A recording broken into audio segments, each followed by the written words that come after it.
secara resepsi. Dari kumpulannya memotong lidahnya. Teori mimetik. di lagu Gajah Tulus. Assalamualaikum warahmatullahi wabarakatuh. Halo teman-teman semuanya, kembali lagi jumpa dengan saya. Pada video kali ini kita akan menganalisis karakter dari dua tokoh dan alasan atau penyebab karakter itu ada atau muncul di dalam cerpen Kupenuhi Janji karya Hayatun Thayyibah. Nah, sebelum kita menganalisis atau membahas cerpen ini, mungkin teman-teman ada yang belum tahu cerpen Kupenuhi Janji karya Hayatun Thayyibah ini mengisahkan tentang apa. Berikut sinopsis dari cerpen ini. Nah, teman-teman, cerpen Kupenuhi Janji karya Hayatun Thayyibah ini mengisahkan tentang seorang anak bernama Anto yang sangat berkeinginan untuk masuk kuliah agar keluarganya tidak diremehkan lagi. Anto tinggal bersama ibu dan adiknya Agus, sedangkan ayahnya sudah tiada ketika ia duduk di bangku kelas 6 SD karena sakit tipes, dan pada saat itu adiknya, Agus, masih di dalam kandungan ibunya. Oleh karena itu, ibu Anto bekerja sebagai pembantu di rumah keluarga Tigor untuk mencari nafkah, juga keluarga tersebut yang membiayai SPP SMA Anto. Meskipun begitu, keluarga Tigor, yakni Pak Tigor dan Bu Tigor, seringkali mengata-ngatai, meremehkan, bahkan mengatakan kepada Ibu Anto sebagai orang yang tidak tahu diuntung dan terima kasih. Hal itu membuat Anto merasa benci terhadap keluarga itu, tapi ia masih mengingat kebaikan keluarga itu yang membiayai sekolahnya. Namun ketika mengetahui Anto ingin kuliah, keluarga Tigor semakin gencar mengatai Ibu Anto. Anto sudah sering untuk membujuk ibunya berhenti bekerja di sana, tetapi ibunya berdalih sangat susah untuk mencari pekerjaan bagi seorang wanita seusianya. Awalnya Anto merasa sedih karena tidak lulus ujian SPMB sehingga keinginannya untuk kuliah agar keluarganya tidak diremehkan lagi belum dapat ia penuhi. Lalu ia bertemu dengan Bang Benli yang merupakan tetangganya. Bang Benli bertanya kepada Anto apakah ia lulus ujian SPMB itu. Anto menjawab bahwa ia tidak lulus. Bang Benli menyayangkan mengapa pada saat PMP sekolahnya Anto tidak mencobanya. Sehingga Anto merasa menyesal, namun Bang Benli memberikan nasihat dan motivasi bagi Anto. Nah, teman-teman, setelah Anto bertemu dengan Bang Benli, Anto bergegas ke rumah keluarga Tigor untuk bekerja memotong rumput halaman rumah keluarga itu. Setelah 2 jam memotong rumput, Pak Tigor datang dan keluar dari mobil Fortunernya. Anto menyapa Pak Tigor, tapi Pak Tigor menatapnya seperti layaknya seekor kutu busuk karena Anto berkeringat.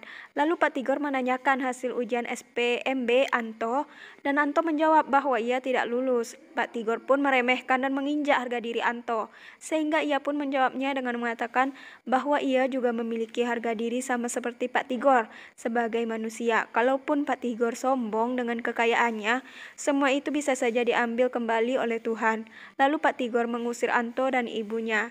Kemudian Anto mengatakan bahwa dengan senang hati ia keluar dari rumah neraka itu. Namun Pak Tigor kembali mengatai Anto sebagai anak yang kurang ajar karena tidak pernah diajari oleh sosok ayah, karena ayahnya telah tiada.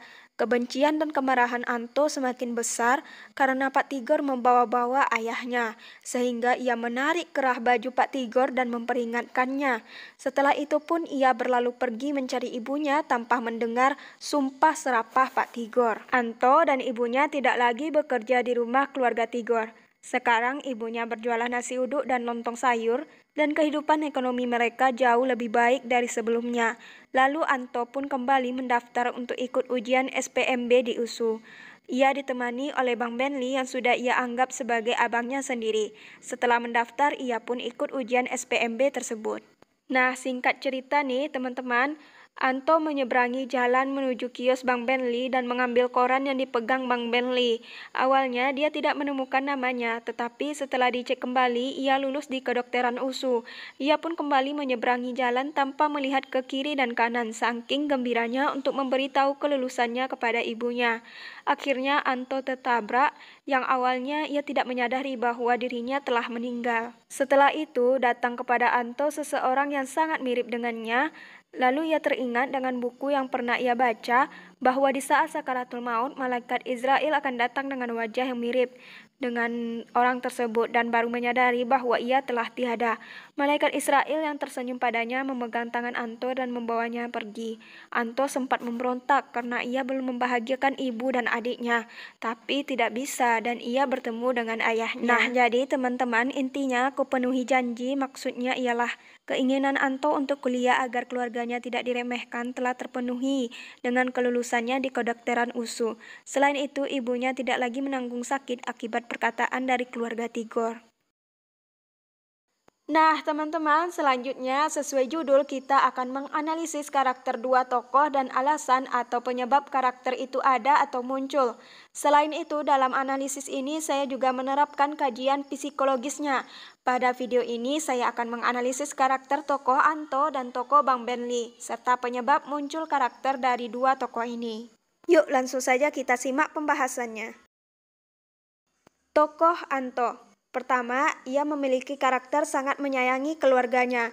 Anto adalah tokoh yang karakternya sangat menyayangi keluarganya, yaitu ibunya, adiknya, bahkan ayahnya yang telah tiada. Karakter ini memang ada pada diri tokoh Anto, sebab karakternya yang sangat menyayangi keluarganya lah yang nantinya menjadi salah satu faktor munculnya karakter-karakter lain Anto pada cerita ini. Nah, teman-teman, karakter Anto yang sangat menyayangi keluarganya itu terlihat dari tujuan keinginan Anto untuk kuliah, yakni ketika ia merasa sedih karena tidak lulus SPMB dan ibunya menghiburnya, ia mengatakan bahwa ia tidak mau keluarganya diremehkan lagi. Menurut teori psikologi, Anto sangat menyayangi ibunya karena ia sangat sadar bahwa ibunya seorang janda dan ia sangat mengetahui bahwa ibunya sering sakit hati akibat perkataan keluarga Tigor yang meremehkan mereka. Sebagai seorang anak, pastilah Anto dapat merasakan apa yang ibunya rasakan. Sehingga Anto sering membujuk ibunya agar berhenti bekerja di sana. Tindakan Anto yang menyuruh ibunya berhenti adalah bentuk kasih sayang Anto agar ibunya tidak lagi menahan sakit hati jika masih bekerja di sana. Selain itu, Anto juga bekerja di sana untuk membantu dan menambah gaji ibunya. Nah, dilihat dari teori psikologi pula, Anto sangat menyayangi ayahnya diketahui dengan adanya rasa rindu Anto terhadap ayahnya yang telah tiada. Ia mengenang semua masa ketika ayahnya masih hidup, yang dapat dilihat dari kutipan berikut ini. Selain itu, Anto menyayangi adiknya Agus diketahui dari rasa empatinya kepada adiknya yang tidak pernah merasakan kasih sayang seorang ayah. Yang kedua, keras dan pantang menyerah. Nah, teman-teman, karakter Anto yang keras dan pantang menyerah itu muncul karena ada dua faktor, yaitu merupakan sifat turunan ayahnya dan akibat dari tindakan tokoh lain, yakni keluarga Tigor yang meremehkan keluarganya. Hal ini yang berkaitan dengan karakter Anto yang sangat menyayangi keluarganya sehingga ia tidak terima jika keluarganya diremehkan yang membuatnya berkeinginan untuk kuliah. Karakter Anto yang keras dan pantang menyerah itu merupakan turunan dari sifat ayahnya. Hal ini dapat diketahui dari kutipan berikut. Selanjutnya, teman-teman, karakter Anto yang keras dan pantang menyerah itu muncul karena keluarga Tigor yang selalu meremehkan dan menginjak harga diri keluarganya, sehingga ia sangat berusaha untuk bisa kuliah. Meski ia gagal pada awalnya, ia mencoba untuk kedua kalinya yang akhirnya ia lulus di kedokteran USU. Meskipun akhirnya ia meninggal dunia karena tertabrak ketika ingin memberitahu kelulusannya kepada ibunya. Ditinjau dari kajian psikologi, karakter keras dan pantang menyerah ini muncul karena perasaan tidak senang dan tidak sukanya Anto terhadap sikap keluarga Pak Tigor yang selalu meremehkan keluarganya. Sehingga keinginannya berkuliah tentu saja agar keluarganya tidak diremehkan lagi. Oleh karena itu, ia pantang menyerah untuk ikut ujian SPMB meski pernah gagal. Yang ketiga, kurang ajar. Secara keseluruhan cerita, Anto adalah tokoh yang memiliki karakter yang baik. Namun ada beberapa bagian yang muncul karakter buruk Anto, yakni sikap kurang ajar. Namun karakternya ini muncul karena tindakan dari tokoh lain, yakni tokoh Pak Tigor. Karakter Anto yang kurang ajar itu muncul karena menjawab hinaan Pak Tigor yang menginjak harga dirinya, dan puncaknya ia sampai menarik kerah baju Pak Tigor karena perkataan Pak Tigor itu sendiri, yang mengatakan bahwa Anto adalah anak yang kurang ajar karena tidak mendapatkan didikan dari ayahnya. Tentu saja Anto tidak terima dengan Pak Tigor yang membawa-bawa ayahnya yang telah tiada, sedangkan ia juga sangat menyayangi ayahnya. Dilihat dari kajian psikologi, Karakter kurang ajar Anto muncul karena adanya rasa benci terhadap keluarga Tigor yang sering meremehkan dan mengatai keluarganya. Tetapi ia masih mengingat kebaikan keluarga tersebut yang membiayai SPP SMA-nya.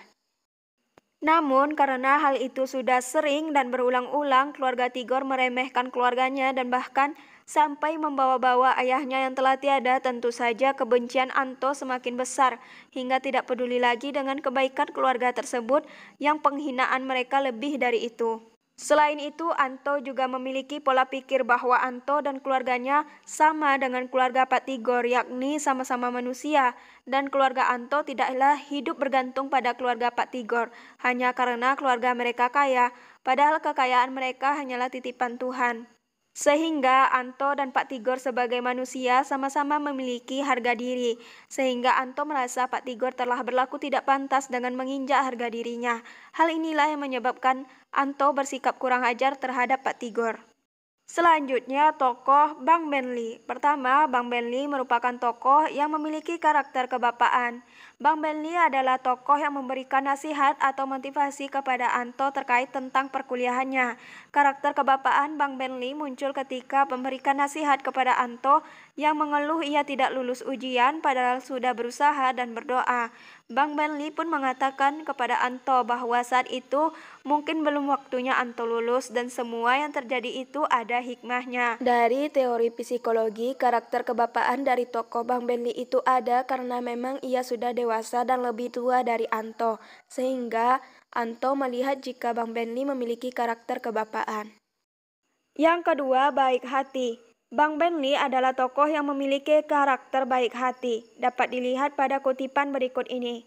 Karakter baik hati Bang Benli bisa jadi muncul karena Bang Benli merupakan tetangga dari Anto. Dalam kehidupan sehari-hari, hidup bertetangga memang harus tolong-menolong.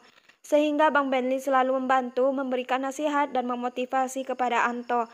Terlebih lagi Bang Benli memiliki latar belakang kondisi ekonomi yang sama dengan Anto, sehingga keduanya memiliki permasalahan yang sama, yakni takut kuliah karena tidak ada biaya. Tetapi Bang Benli tetap kuliah dan mengatakan kepada Anto bahwa jika kita berusaha pasti kita bisa. Dari kajian psikologi, Bang Benli telah dulu mengalami apa yang dialami oleh Anto, yakni rasa takut untuk kuliah karena terkendala biaya. Tetapi ia bisa mengesampingkan rasa takutnya dengan berkeyakinan jika berusaha pasti bisa, seperti yang ia sampaikan pada Anto. Sehingga karakter baik hatinya muncul ketika memberikan nasihat dan motivasinya kepada Anto sebagai yang telah dulu mengalami masalah tersebut. Selanjutnya, kesimpulan. Dari pembahasan ini dapat kita ambil amanat dari karakter tokoh yang kita bahas. Dari karakter Anto dapat kita ambil amanat sebagai seorang anak kita harus menyayangi keluarga. Selain itu, untuk menggapai keinginan serta impian haruslah berusaha keras dan pantang menyerah. Dari karakter Bang Benli dapat kita ambil amanat sebagai manusia sudah seharusnya kita menolong dengan sesama dan peduli dengan yang lain. Terlebih lagi, jika permasalahan yang dialami seseorang itu sudah pernah kita alami, maka kita bisa mendukungnya dengan pengalaman yang dimiliki. Nah, teman-teman, itu saja pembahasan kita pada video kali ini. Semoga bermanfaat dan sampai jumpa pada video selanjutnya. Assalamualaikum warahmatullahi wabarakatuh.